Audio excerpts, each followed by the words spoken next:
What is going on, investors? Welcome to my channel. This is Jason, aka the Frugal Investor. This video is going to be an update video on Alibaba positions. Alibaba is one of the most talked about stocks recently within the past year, and I hold about 10 to 12% of my portfolio is in this stock. So it's a big position for me. So let's talk about it today. Now, as we know, within the past months, the stock is down by considerable amount. If you have been following my channel, you probably own a position in Alibaba because of how bullish I was on this stock. So my current position in my portfolio is down by almost 17%, almost 18% actually. I purchased this stock at a price of $170 and currently it's at $143. So my own position is down by almost $3,000. So that's a huge downturn for me. That's a huge loss for me if you look at in the short term. But am I going to sell it? Am I going to hold it? Or am I going to buy more? That is what we're going to talk about in this video. With that said, let's get right into it. So as we know, the stock is down by almost 44% just within this year. Now Alibaba, it has been facing a lot of scrutiny from the governments here and in China. They were talking about delisting all the companies from here that are trading as ADRs, and in China because of regulators coming after Alibaba, removing the CEO who talked something about the government, said some bad things about the government. So it's facing a lot of scrutiny, due to which the stock has been trading way below where it should be trading at. It was once at during its all-time highs, it went up as high as $309. Currently it's trading at $143. It's a 60 to 70% decline from its all-time highs. So right now it's even going down, and the reason it's going down is because it missed on its earning this quarter. The earnings were supposed to be around $1.90 per share, and while they ended up 19 cents less, so earnings were $1.75 per share. So that is what broke the stock. Also, there was news coming that one of the big investors, one of the super investors actually, Monish Babra, he sold his position in Alibaba. So the stock has been facing a lot of downward pressure. It's actually a lot of people are moving out of their positions in Alibaba. People who were bullish are now moving out of Alibaba. But what do I think? Okay, let's talk about it. So when we look at the earnings have gone down. Okay, the earnings, they missed their earnings this quarter, they missed their earnings in the last quarter, last to last quarter, and they're expected to miss their earnings in the next quarter as well. But let's look at the big picture. Let's look at the picture from a from a perspective of let's say 2 years, 3 years. Okay, in 2017, in the third quarter of 2017, their earnings were 7.77 billion. Their revenue, their top line was 7.77 billion. Okay, in 2022, in the first quarter of 2022, or in the last quarter of 2021, their earnings are 31.8 billion, almost 32 billion. So if we look at the long term, their earnings have gone up fourfold. Okay, even more than fourfold, almost fivefold. The earnings have increased by fivefold. The top line has gone up by 5 times. Okay, you look at the long term, revenue has gone up by 5 times. If we look at the earnings per share, the earnings per share in that quarter was $1.32, while the earnings per share in this quarter was $2.57. So if you look at the earnings per share, that has also almost doubled in the past 3 years. So when you look at the long term, I mean, the company is growing, the top line is growing, the earnings per share is growing, there's a good profit margin. The company, there are fluctuations from year to year and from time to time because of fluctuations in the market. There was pandemic going on, and now in China there is pandemic going on right now. They're facing a lot of closures. Also because of the news around the government going after Alibaba and its CEO, there was news. So that also put a lot of downward pressure on the business itself within China, within the country. But if you look at the long term, the business is growing. Talking about the top line and the earnings per share. Let's take a look at the 6K that they filed for this quarter. If we look at the 6K, the top line, overall top line is up by almost 29%. Now they acquired a company called Sun Art. If we take that out, the top line is up by 16% year over year. Their cloud business is up by 33%. Now the reason I mentioned the cloud business is because the cloud business, one day, the way it's growing right now, it's going to be bigger than what Alibaba is currently. That is why I am so bullish on Alibaba. The cloud business is going to be bigger than what it is right now. They haven't even tapped into the real market. And when I'm reading about Alibaba, they are saying that JD.com, Pinduoduo, these companies are giving it a bang for its buck in the Chinese retail market. I agree. JD.com is competing with Alibaba on a big scale. It is competing. JD.com has a very strong reach in the rural areas in China, and that's where it's giving Alibaba a bad time. And I agree with that because JD.com also has a very strong logistics network. But other than JD.com, there is no other company that has such a huge moat with its logistics network. Okay, Alibaba has a very strong logistics network that is spread around in China. Their logistics player, which is Kainyu Network is their logistic player, which is spread around in China and internationally, and they are very fastly building up, uh, you know, building up posts in rural counties in all around China. And that is giving them a very strong reach. So even if they are losing, they have a huge moat with their logistics business. Okay, so it is very hard for other companies to compete with Alibaba because of their strong logistics spread. They are in places where other companies will have a very hard time reaching because of their logistics network. JD.com can do that because JD.com also has a very strong logistics network in the rural parts of China, better than Alibaba, and that's why it's JD.com is actually growing so fast as compared to Alibaba. Now, that is one angle to look at it. Their logistics network is really, really strong. Now, they have a very strong customer base in China, and they actually didn't grow that much with the customer base in China. We'll talk about that in a little bit about what the retail customer base is growing by in China, because they have reached a very high number, and once you reach a very high number, the growth slows down. We will talk about that in a little bit. So as we said, the cloud business grew by 33% year over year. If we look at the international wholesale, which is also one of the very bullish points about this company that I'm bullish on, grew up by 34% year over year.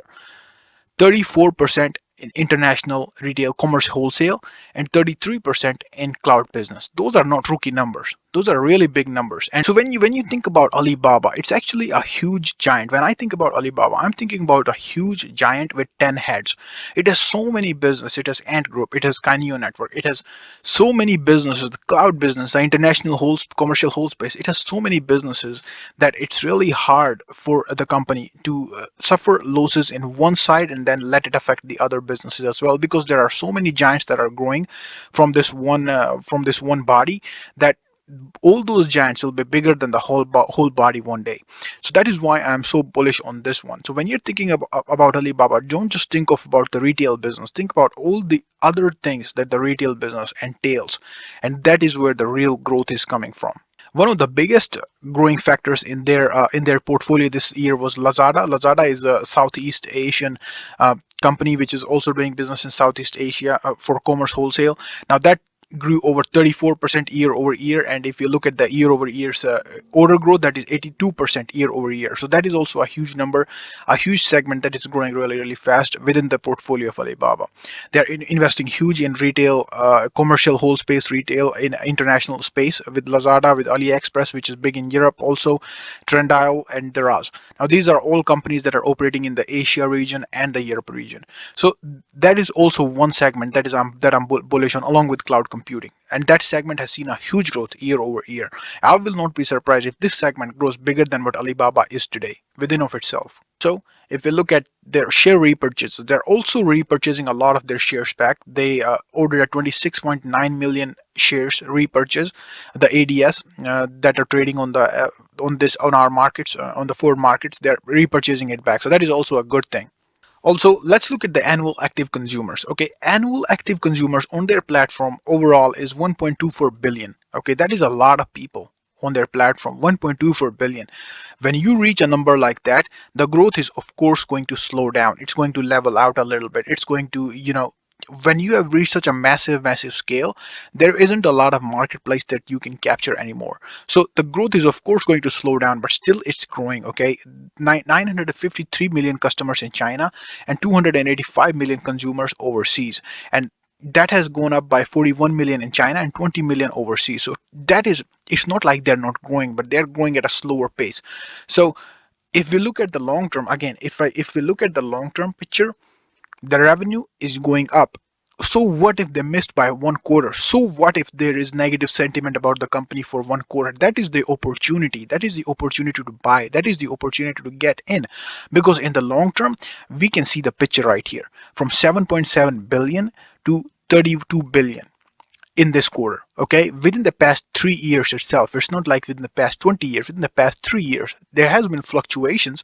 Somewhere it has been 7 billion, somewhere it has been 5 billion. Now there has been fluctuations. Okay, but that doesn't mean the business is bad or it's not going to grow anymore.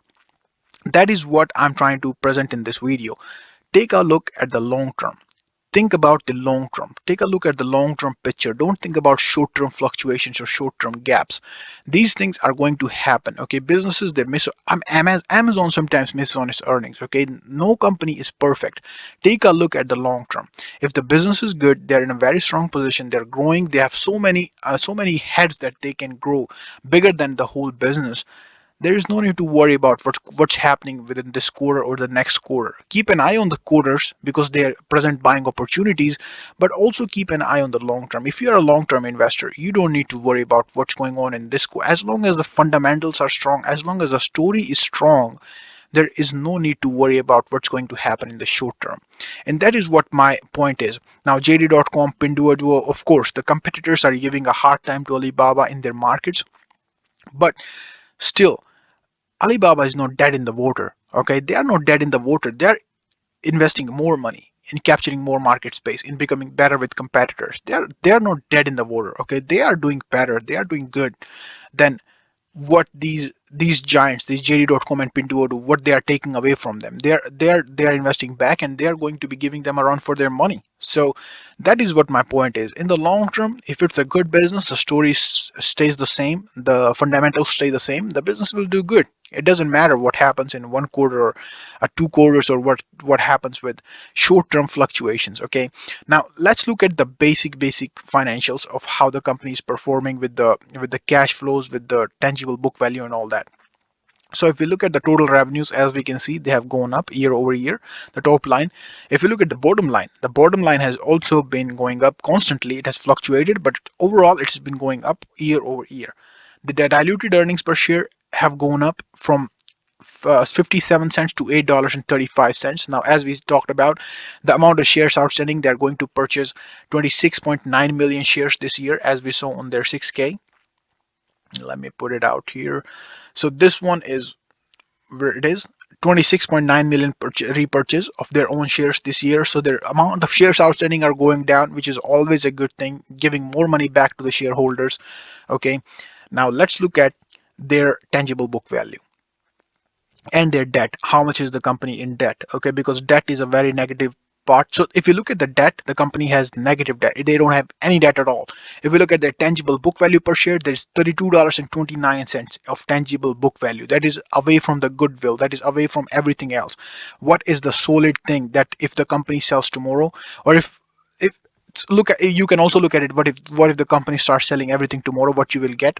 If it's listed $32, you will at least get 28, 29, or $27. Okay, or you can say how much is the return on your equity. This is the amount of money that is being invested. This is the amount of solid capital, solid equipment, solid everything that is being used in the business for this much money, and whatever return you're getting return on this. So that is also one way to look at it. So let's take it as tangible book value. Tangible book value is $32. Okay, so the stock price is $143 minus $32. That leaves us is $110. So if you minus the tangible book value from this price, it leaves us with a price of $110.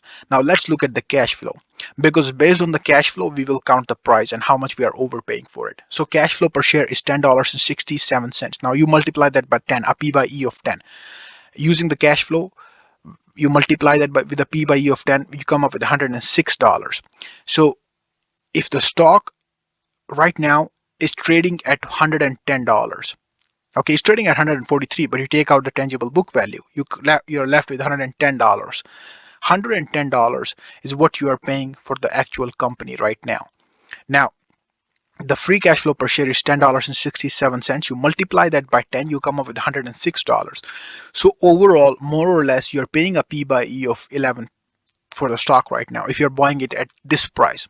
A P by E of 11 for a tech company in one of the biggest markets in the world, in all across the world, that is spread out all across the world. AliExpress spread out all across the world. Okay, they own a big share of Ant Group, about 33% of Ant Group. Now, Ant Group is also not dead in the water. That is also a company that is going to do business and it's growing really fast. They own a huge share of their cloud business. They own a huge share of, logistics network. Such a behemoth, and you're getting it at a P by E of 11. Think about it. Such a behemoth that is growing at such a fast pace, and you're getting it at a P by E of 11. Tell me if there are any more deals out there in the market like that. And tell me that it's not a great opportunity and it's not going to grow further and further and further. There are always risks with every business you buy, but you have to look at the downside and you have to look at the upside. Now the risk is very, very low. There is a very low chance that the business will struggle or anything it's going to happen long term that will wipe out such a huge company. But there is a very high chance that the company will continue to grow in the long term, continue to do better, and you will get 5x, 6x returns on your money. That is my view on Alibaba. I think long term, I'm thinking long term.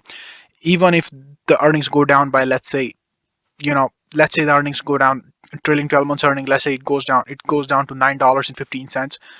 Even then, you're only paying a P by E of 12 for such a company, and a forward P by E of less than 7, less than 6. Think about it. A forward P by E of less than 7 and 6 for a company like Alibaba.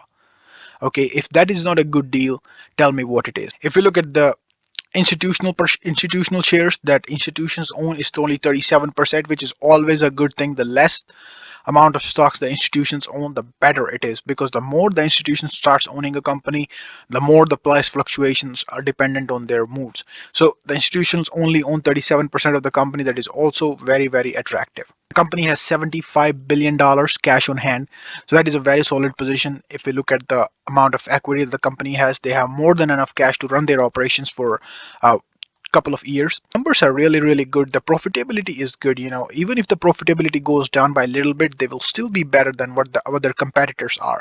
So when you're looking at Alibaba, if you're comparing it with JD.com, comparing it with Pinduoduo, look at their profitability numbers, look at their growth, look at the amount of moat that this company has with its logistics, look at the amount of heads that is had with its cloud computing business, digital marketing business, digital media business, sorry, with their logistics network, all these things, and AntPay, all these groups, AliExpress, all these things, you look at them and then you decide what it is that you are buying. Okay, you're buying a business that is a big tech company in one of the biggest markets in the world that is available to you at a forward P by E of less than 7.